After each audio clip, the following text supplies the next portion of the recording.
Welcome to the banker lamp. Please enjoy the video. You start by powering down and unplugging the system.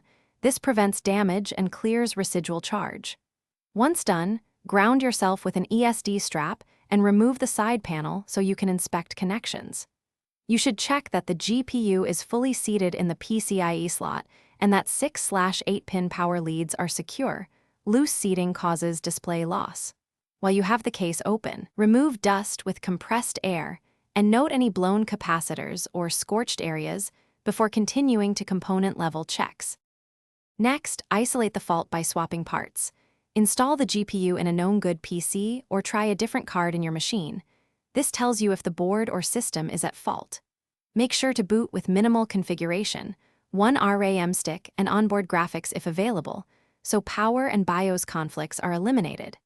Then run a controlled stress test and watch temperatures and artifacting.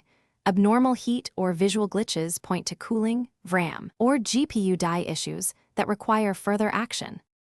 For repairs, reseat connectors and replace thermal paste or pads when temps are excessive because degraded thermal interface causes throttling and failure.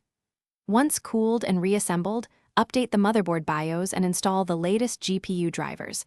Flash firmware only as a last resort since it can brick the card.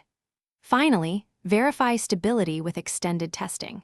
If problems persist, persistent artifacts, no post, or overheating, seek professional reflow service or plan a